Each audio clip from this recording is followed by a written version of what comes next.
It's the first time that I present about Palestine, so it's a big deal for me. What I present are some preliminary results of a research that I started about the doctrine of discovery 4 years ago, but now I'm connecting it with the Palestine issue and the Zionism issue. 4 years ago, I engaged in a study about the doctrine of discovery, which I will call DOD, just to simplify. This study started as many indigenous voices, groups, people, scholars across the world called the doctrine, the Christian denominations, and including especially the Catholic Church, the Holy See, and different various governments of colonial or post-colonial states to abolish DOD. In last October, as I attended a conference, Land, People, and Culture at al-Kalima, I didn't talk about this morning, I forgot, but to me it was a turning point, this conference, in my engagement. Two Canadian scholars presented about DOD in the Canadian context, and some asked whether any connection could be made between this topic and Palestine, and their answer was no.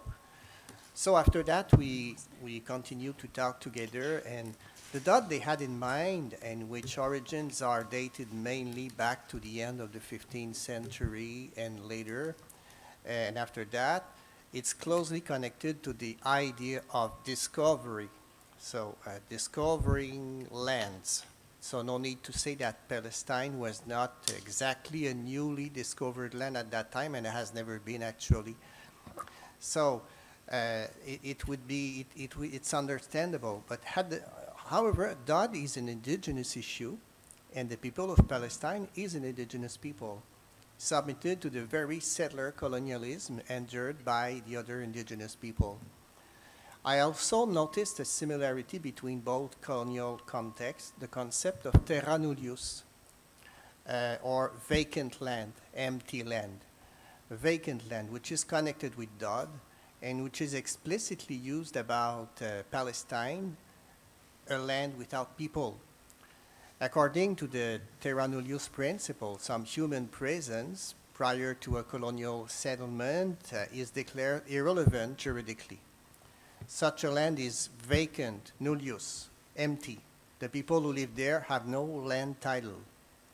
Now, can we talk only of some indefinite or almost fortuitous similarity between the whole DOD, including terra nullius, but what I will talk about today, and Palestine? Can we trace any historical connection between the historical DOD and Zionism?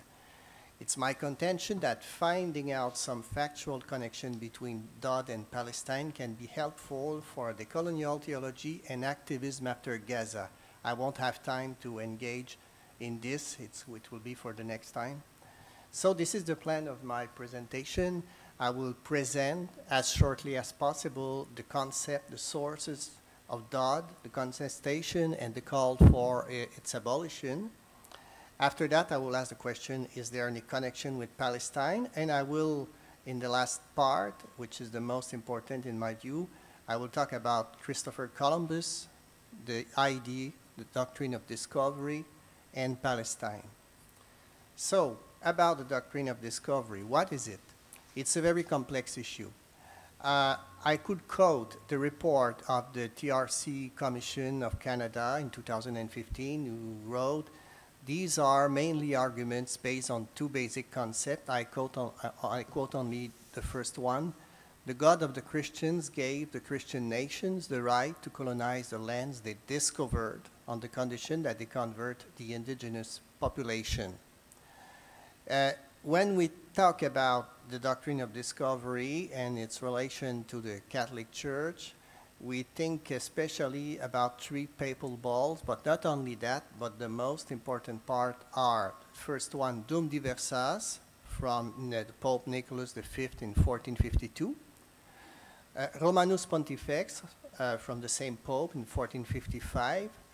Both bulls are near to the fall of Constantinople. The first is just before, 1 year before, and the other one is 2 years after.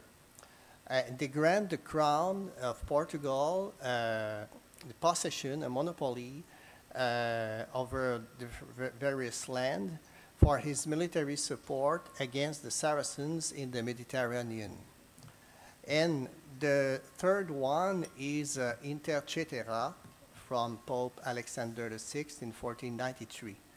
After that, these balls, or the principles of the consequences of this, migrated in the legal systems of various secular states. I would say that the model of the archetype or the prototype of this, the legislation is the case of the U.S. Supreme Court, Johnson and Graham Leases v. McIntosh from 1823. And it was an inspiration for all the laws, the secular laws that were promulgated across in the United States, but in Canada, in New Zealand, in Australia too. The doctrine is still international law today and is also the original and controlling legal precedent for indigenous rights and affairs, just as I said before, in Australia and so on. And I quote Robert Miller, who is an expert in the doctrine of discovery. I stop a little bit about about Inter Cetera. This bull is the most famous discovery bull. It is promulgated right after Columbus traveled and went back to from his discovery, so-called discovery, to the Caribbeans and the discovery of the Americas. It shares the possession of the lands. The Pope shares the possession of the lands discovered and to discover in America between Portugal and Spain. It comes with a deal. The two countries, Portugal and Spain, must support evangelization of the pagan peoples who live there and who have shown some natural virtues that are promising for these eventually future Christians. So I quote there, I have quote a very important passage of that bull, but we give, we concede, and we transfer in perpetuity under the terms of these islands and continents to the crowns of Portugal, Castile, and Leon, so Spain. Is it a doctrine, or is it a Christian doctrine? It's a law doctrine, so to speak, or Tracy Lindbergh and other experts speak of a body of doctrines and concepts. There are more than one doctrine of discovery. This morning, Pouillan talked about the British Mandate, the laws in the British Empire regarding colonies. There is a British doctrine of discovery. I'm discovering that in Israel there is a doctrine of discovery, not a discovery, but a doctrine of terra nullius, which is a dead Negev doctrine, but I can't talk about it. I'm just learning about it now.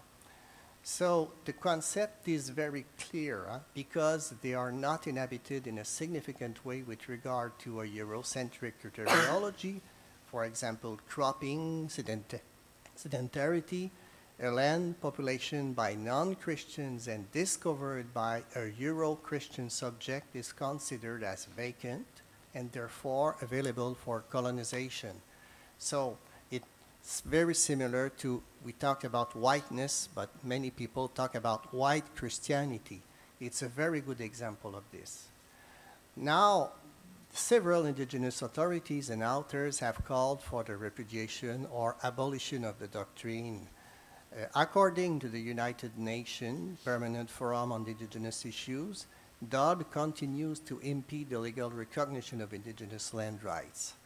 And in Canada, for example, there have been a call to abolish, a call to the churches and ecumenical coalition to abolish, to repudiate the concept used to justify European sovereignty over indigenous lands and peoples, including the doctrine of discovery and the principle of terra nullius.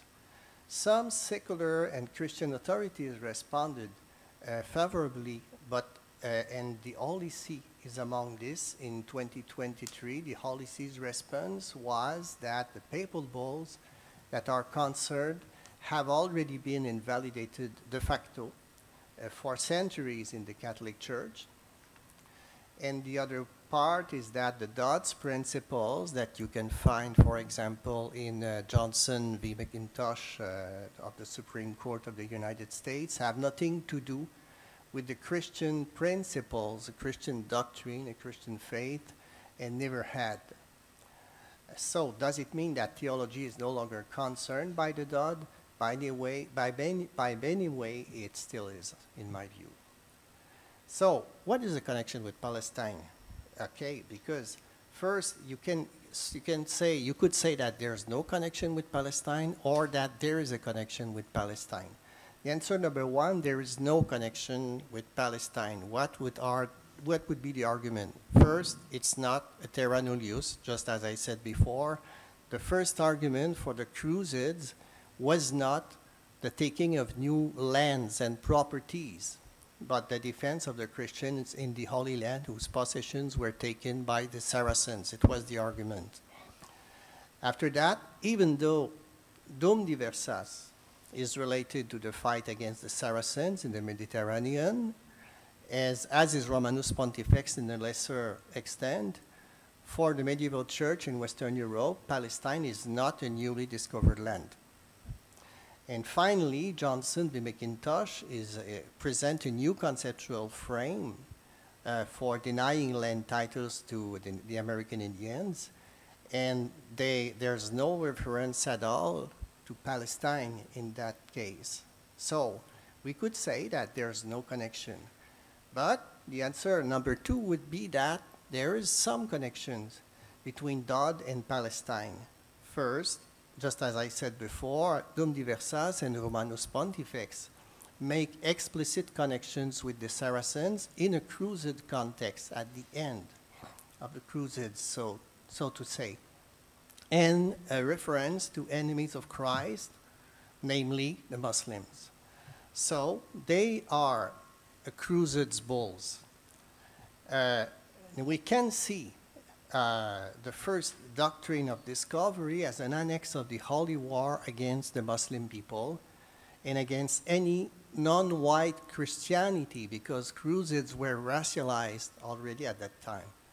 A war against any non-white Christianity in the name of God.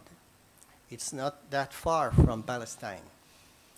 And interestingly, the historians of the doctrine of discovery have not yet studied this connection that was pointed to by a couple of historians, but it's very few historians have remarked this. Now, I want to talk about another connection that is much significant in the current context, and it has to do with Christopher Columbus and Christian Zionism. That's a thing I discovered, I learned recently when I was preparing this conference, this paper. From an American standpoint, Christopher Columbus' significance is understood as the discovery of a new word. This way to address Columbus pertains to a colonial narrative that glorifies the idea of novelty ingrained in all the New World societies. You know, for example, when you name the discovered place, New York, New England, New Brunswick, Nueva España, Nouvelle-France, and so on, New Mexico. New Mexico, it's even newer. So the site discovered and named serves as an empty scene upon which the discoverer will build his creation. So, and there's no question that Columbus' travels changed the history, for sure. It was a starting point of a colonial turn that has defined the history of the modern world, culturally, geopolitically, economically, and so on, and religiously too. It's the context behind the modern global missionary movement, from the counter-reform in the Catholic Church to the global missionary movement in the Protestant churches. But conversely, from an anti-colonial view, Columbus is seen as a brutal man driven by greed to the resources he could find, he could eventually benefit as the first governor of New Spain. Many accused him of terrible violences against the indigenous people whom he met and subjugated. So he's a perfect example of a nihilistic conqueror, free of any scruple, who launches the biggest genocide in history. Now, both views ignore the fact that Columbus is not only the man of the nobility, he's a man of his time. And then it becomes interesting. Carol Delaney, a historian from Stanford University, published a very interesting study about Columbus some years ago, Christopher Columbus and the Quest for Jerusalem. She argues that Columbus was a man of his time. It means, what does it mean exactly? For example, it means a strong connection between Columbus and the Holy Land. And for the people of that time, Jerusalem was the center of the world. Just a couple of reminders. The Crusades are pervaded with an eschatological dimension. It is believed that retaking the Holy Land to the Muslims will prepare the return of Christ. Many writers developed this idea, and for many European Christians, there was such a motivation to support the Crusades. After the fall of Constantinople, this idea had strong supporters in the Franciscan family especially. Now, Columbus was a fervent Christian millenarist, follower of the Franciscan spirituality of that time. Just figure out that he was born 2 years before the fall of Constantinople. And it's interesting that we talk about it right there. An event of great and lasting magnitude culturally and religiously in Western Europe at that time. He wrote a book, very little known. It's very difficult to find that book now as an edited book in the university libraries. The Book of Prophecies. I think it was in 1502, in which he exposed his ideas about the return of Christ. So, and I quote Delaney, this extraordinary compilation set out to show that the discovery of islands was foretold, prophecy, and that their discovery was an integral part of the great cosmological drama, a sign of the impending end of the world. After he demonstrated that the discovery was such a sign, Columbus went on to take up the conditions necessary to fulfill prophecy, namely, the evangelization and conversion of all peoples and the rebuilding of the temple in Jerusalem. Any similarity with current events is just a pure coincidence. According to his Book of Prophecies, the Christianization of the island and the crusade merged towards the same purpose, to prepare the return of Christ. Then, for Columbus, finding gold is not firstly a way to get rich personally, but a way to support, to prepare the next crusade that will allow the return of Christ. So Columbus is not only the man of the New World, he is a crusader, and then he's a discoverer.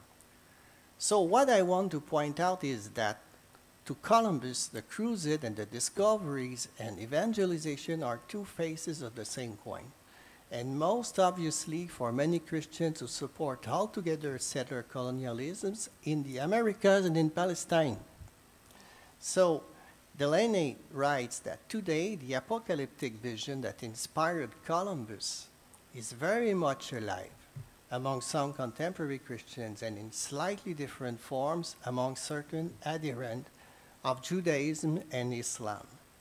So, you find this mystical quest for Jerusalem and the Holy Land. You find this apocalyptic scheme of reconquest of Jerusalem that will prepare the return of Christ. This idea of discovery as Christianization and support to the crusade, to the retaking of Jerusalem and the Holy Land. And this idea that for today, that you cannot address discovery, just as indigenous people have done, without addressing crusades and without Palestine. So these are my conclusions. There's a historical connection between Dodds and Christian Zionism. Columbus, the archetype of the discoverer, was also a crusader. He was a fervent Christian, viewing Jerusalem as the center of the world. He was a millenarist longing to serve the glorious return of Christ in the Holy Land. He saw an intimate connection between missions in the island, getting gold from there and making possible the retaking of Jerusalem. And addressing Dodd today leads to address Christian Zionism and the liberal theology's complacency to Zionism and how it impacts the people of Palestine, who are the indigenous people of this country. It's my contribution. Thank you.